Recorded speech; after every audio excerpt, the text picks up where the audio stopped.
Sir Delhi की pictures आ रही हैं सोशल मीडिया पे, बड़ा खूबसूरत सजाया गया है G20। और आज आपके प्रेसिडेंट यानी अमेरिकन प्रेसिडेंट जो है वो भी पहुंच गए हैं, मैं क्या कहेंगे आप? आरजू मैं ये कहने लगा था कि हमारे प्रेसिडेंट का जहाज जो है कोविड 20 लेकर पहुंच चुका है, कि उनकी बीवी को तो कोविड 19 है।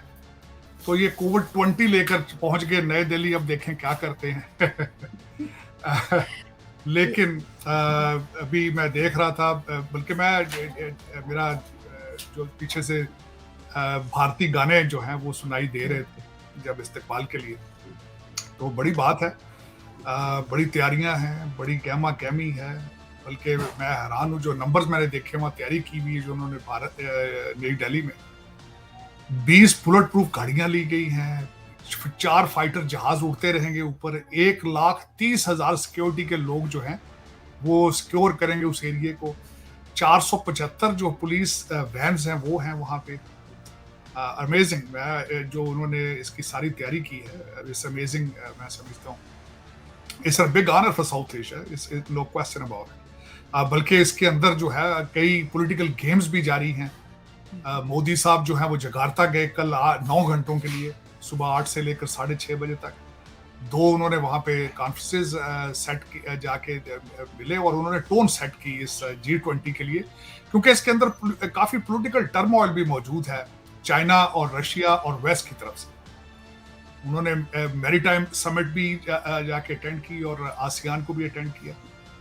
और खासकर उन्होंने वहां पे जाके साउथ चाइना सी को एड्रेस किया, जो कि चाइना के लिए बड़ा सेंसिटिव है। और जो खासकर उन्होंने वहां पे मैरी टाइम लॉज रूल्स उनके बारे में बात की। मेरे ख्याल में मोदी साहब वहां पे गए थे थोड़ा अमेरिका को खुश करने के लिए, और मेरे ख्याल में ही वॉज वेरी सक्सेसफुल, क्योंकि ये अमेरिका चाहता था कि थोड़ा सा चाइना को दबाया जाए मैरी टाइम लॉज के हवाले से, और जो नेविगेशन के हवाले से और फ्रीडम ऑफ नेविगेशन के हवाले से। ईस्ट और ईस्ट जो एशिया समिट है जिसके पहले 16 मेंबर थे, अब 18 मेंबर है उसके।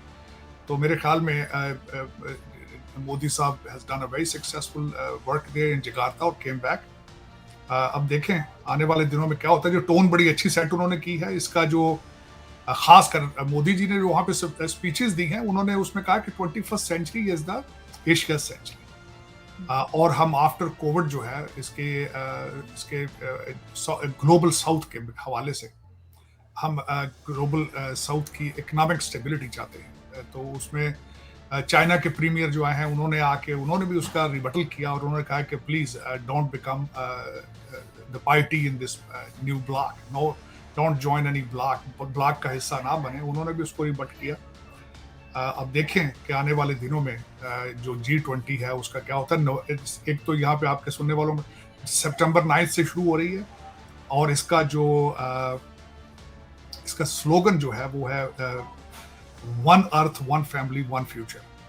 और इसमें जो एजेंडा है वो ग्लोबल ग्रोथ का है, फाइनेंशियल स्टेबिलिटी का है, और developmental needs of global south. तो सारा फोकस जो होगा ग्लोबल साउथ और इकोनॉमी का होगा। और जो वेस्ट एजेंडा लेके जा रहा है, बल्कि उन्होंने इस पे बातें भी शुरू कर दी हैं, वो एजेंडा यूक्रेन के बारे में लेके जा रहे हैं। और इंडिया, भारत जो है, उन्होंने कहा है कि यूक्रेन की बात जो है वो यूनाइटेड नेशंस में करनी चाहिए। This is not the platform for the Ukraine conflict. तो वो चाहते हैं कि इसमें बजाय यूक्रेन और ताइवान और दूसरे जो हैं उन पे टाइम ज़ाया किया जाए, we need to focus on global south development, stability and needs for development। तो ये एजेंडा है इसका G20 का।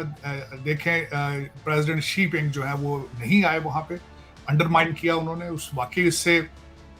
G20 के समिट की वैल्यू कम होती है। फिर पुतिन नहीं आए, उससे भी एक और नुकसान हुआ इसके G20 की समिट को। जो प्रिडिक्शन की जा रही है शी पिंग के हवाले से कि उनकी सीनियर लीडरशिप जो है उनको इत्मीनान नहीं है शी पिंग पे। और मे भी ये भी सुना जा रहा है कि पिछले दिनों जो उनके कम्युनिस्ट पार्टी के जो एल्डर्स हैं उनकी मीटिंग हुई है, खुफिया मीटिंग हुई है, और जिसमें उन्होंने अपने अदम एतमाद का इजहार किया शी पिंग के ऊपर। इस वक्त China is suffering not only political and economic crisis, real estate के क्राइसिस हैं। कोविड के बाद चाइनीज इकानमी स्टेबल नहीं हो सकी। उन्होंने कई दफ़ा इंटरनेशनल बिलियनर्स को बुला के उनसे सजेशन लेने की कोशिश की। जो सप्लाई चेन था अभी तक पूरे तरीके से रिस्टोर नहीं हुआ। और जो बड़ी बड़ी कंपनियां हैं, जो पहले उन्होंने सारे अपने एग्स चाइना की बास्केट में डाल दिए थे, वो स्लोली ग्रेजुअली वहां से अपना बिजनेस वाइंड अप करके वियतनाम, मलेशिया, बांग्लादेश और भारत में लेके जा रहे हैं, which is a setback to China. अब देखिए आने वाले दिनों में किस तरह इसको सपोर्ट मिलती है, क्या होता है, लेकिन बिल्कुल। The period is very sensitive period. Bharat जो है वो इकोनॉमिक अपने और पॉलिटिकल अपनी डिप्लोमेसी में is they are going to the next level. मैं अपने मुल्क की तो बात नहीं करना चाहता, थोड़ी सी एम्बेरसमेंट होती है उसमें। There is no comparison to India, देखा जाए तो अगर वो ज्यादती है कंपैरिजन, लेकिन हमारा मुल्क भी is suffering big time, bleeding हो रही है। आपको पता ही होगा चित्राल में जो बिल्कुल हो रहा सर। है, तोरखम में जो हो रहा है वहाँ पे, और उसमें सर दो कंट्रोल क्यों नहीं कर पा रहे ये टीटीपी को, चित्राल में और दूसरी जगह पे कंट्रोल क्यों नहीं हो पा रहा? बार बार यही बताया जा रहा है कि कई गांव जो हैं या कई विलेजेस जो हैं वो उस पे वो लोग पहुंच चुके हैं, कब्जा कर लिया है, इसी किस्म की न्यूज आ रही हैं, तो ये क्यों नहीं कंट्रोल हो रहा? उसकी कंट्रोल इस वजह से नहीं हो रहा कि पिछले 3.5 साल में इमरान खान पीरियड में, पीटीआई की गवर्नमेंट में, उन्हें 3.5 साल दिए गए, उनको बुला बुला के सेटलमेंट के बहाने में उनको पूरा एक नेटवर्क उन्होंने स्टैब्लिश कर लिया। उसके बाद 2.2 मिलियन आपके पास अफगान महाजरीन हैं जिनके पास आपके शनाख्ती कार्ड मौजूद हैं, पासपोर्ट मौजूद हैं, दंदनाते फिर रहे हैं, भत्ता ले रहे हैं, जराइम में इन्वॉल्व हैं, आपके F9 में रेप में इन्वॉल्व थे और कई चीजों में इन्वॉल्व थे, वो इस्लामाबाद के अंदर क्राइम में इन्वॉल्व थे। तो वो जो 3.5 साल उनको पीरियड मिला है अपने दोबारा सारे नेटवर्क को एस्टेब्लिश करने के लिए, 3.5 साल बहुत बड़ा पीरियड होता है। और फिर उन्होंने वो सारा सेटअप अपना कर लिया है, अब टाइम लगेगा, जाहिर है उनको एस्टेब्लिश करते हुए 3.5 साल लगे हैं, अब उनको निकालने में भी तो कुछ अरसा लगेगा। यही सबसे बड़ी वजह है कि हमारा दर हकीकत नेशनल इंटरेस्ट पे तवज्जो नहीं, नेशनल इंटरेस्ट। मैं आज इतने एक दुख के साथ कहूंगा, बल्कि होश उड़ा के रख दिए। रऊफ कुलासरा साहब ने उनके उनके प्रोग्राम के अंदर एक सजाद बाजवा साहब आए जो कि FIA के मुलाजिम रहे हैं, और उन्होंने ऑन ओथ कसम उठा के उन्होंने कहा कि पाकिस्तान का एक इंटीरियर मिनिस्टर जहाज में 27 अरब रुपए लेके यहां से फ्लाई किया, उसने बाहर ट्रांसफर 27 अरब रुपए, और वो सज्जाद बाजवा ऑन कैमरा उन्होंने ये सारी बात की। तो आप कह रहे हैं कि उस मुल्क में क्या होगा? आप अपनी जुडिशरी का आज देख लें। आज हमारे रॉयल ब्रिटिश चीफ जज जो है, उनकी सास का केस लगा है और वो खुद ही उसके हेड है, खुद ही प्लेंटिफ है, खुद ही प्लेंटिफ है, खुद ही उसका वो डिफेंडेंट है और खुद ही उसके जज है। ये एक नई मिसाल मिली है जो कि फॉरेन एजुकेटेड है, और फिर उन्होंने इस्लाम का हवाला दिया उस फैसले के अंदर। तो फिर आप कहती हैं कि सिर्फ बॉर्डर, तो आपके इंटरनल कौन सी सेफ्टी? आपके इंटरनल जुडिशरी भी आपकी तो हर चीज कोलैप्स। मेरा मकसद आप देखें आरजू, अब बता दें, आइडेंटिफाई करें कि फ्लैट डिपार्टमेंट ठीक चल रहा है अगर वो, लेकिन उसमें सर वो करेंगे क्या सर? वो 27 अरब रुपया जो ले गए हैं उसका वो करेंगे क्या? वो किसी बाहर की कंट्री में डॉलर ले जाते तो कोई बात भी थी।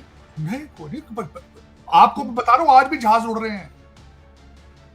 हमारे चीफ मिनिस्टर साहब परवेज लाई का बच्चा जो है वो भी बरखुरदार प्राइवेट जहाज में गया था, वो भी, और एजेंसियों की मर्जी से जहाज उड़ नहीं सकता किसी की मर्जी के बगैर, एजेंसियों के और सारी क्लियरेंस के बगैर। और मैं आपको बता रहा हूं कि मैं खुद पाकिस्तानी हूं, सारी जिंदगी वहां गुजारी अभी भी जाती। चिड़िया पर नहीं मार सकती एजेंसी की मर्जी, किसी एजेंसियों की मर्जी के बगैर। एक एजेंसी नहीं है, आप अगर 25 करोड़ आबादी है तो मेरा ख्याल 10 करोड़ तो आपके एजेंसियों में काम कर रहे हैं, फाइलें बना के आपके फोन टेप रिकॉर्ड करके रखे जा रहे हैं, लेकिन इस्तेमाल पाकिस्तान के लिए नहीं करते अपने पर्सनल इंटरेस्ट के लिए फाइलें।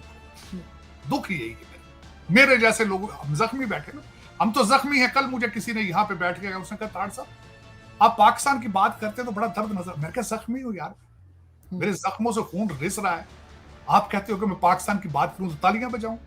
तुम्हें बता दो मुझे, मैं क्या तुम्हारे और मेरा फर्क ये है, तुम्हें पता ही कुछ नहीं। उसकी वजह यह है कि तुम्हारी तालीम का लेवल कोई नहीं है, तुम्हारी सोच कोई नहीं है, तुम्हारा कोई विजन नहीं है। मेरा इल्म जो है, मेरी स्टडी, मेरे लिए वही मेरा दर्द है। उसकी वजह यह है, Arzoo, my father went to law school in 1958, my mother was a headmistress in the small town. मेरा दर्द यह है कि मुझे वहां से निकाला गया है। मैं पढ़ लिख के आज मैंने आपको कई दफा, आज मैं यहां से 2 पोस्ट ग्रेजुएट डिग्रीज है मेरे पास यहां से, अब तो मैं डॉक्टरेट भी मिलने वाली मुझे यहां से। आज मैं जाऊं, मुझे चपरासी ना रखे किसी दफ्तर में। मेरी मादरे मिल्लत ने मुझे पैदा करके वहां से रिजेक्ट किया, तो फिर दुख नहीं तो और क्या। लोग मुझे कहते हैं कि बड़ी आपकी बातों में दुख है ताड़ साहब, आप इतने मायूस क्यों हो? मैंने कहा यार तुम मुझे खुशखबरी बताओ, मैं तो ढूंढता फिर रहा हूँ, खुशखबरियां ढूंढता फिर रहा हूँ। वो अच्छी सर बात इन्होंने है। सर इन्होंने पेशावर में करेंसी मार्केट बंद कर दी, दुकानों के बाहर वही बिजनेस चल रहा है, दुकानें बंद है। नहीं ये देखिए बात आरजू, ये टाइम लगेगा। अभी तो कुछ भी नहीं हुआ ना। अभी तो सिर्फ एक मीटिंग हुई है बिजनेसमैनों के साथ। अभी को 130 लोगों के ऊपर एफआईआर की गई है करेंसी वालों के पास। कुछ उन्होंने अपने एजेंसियों के अंडर कवर लोगों को बिठाया है, तो 25-27 रुपए के करीब डॉलर नीचे जा चुका है। आज सुबह किसी से मैंने बात पूछी, उसने कहा ना लेने वाला डॉलर को है यहाँ पे, ना देने वाला। लेने वाले इसलिए नहीं ले रहे कि वो समझते हैं डॉलर मजीद गिरेगा, बेचने वाले इसलिए नहीं बेच रहे कि वो समझते हैं कि ये हफ्ते 2 हफ्ते की बात है, फिर वही गेम शुरू हो जाएगा। क्योंकि इसमें टाइम लगता है, पीपल आर वाचिंग। उसकी वजह ये है आरजू, आपके वहां पे इकॉनमी पिछले 10 साल से, मेरे अमीरुल मोमिनीन ने भी फरमाया था कि रियल एस्टेट मेरे दौर में बहुत ऊपर गई है। ये आपकी कमजोरी थी, नाकामी थी। प्लाट ऊपर नीचे होके बेचने, सट्टे लगाने, ये इकॉनमी नहीं होती। इकॉनमी एकलव्य न्यूज इंडिया, अंतर्राष्ट्रीय खबरों का मंच।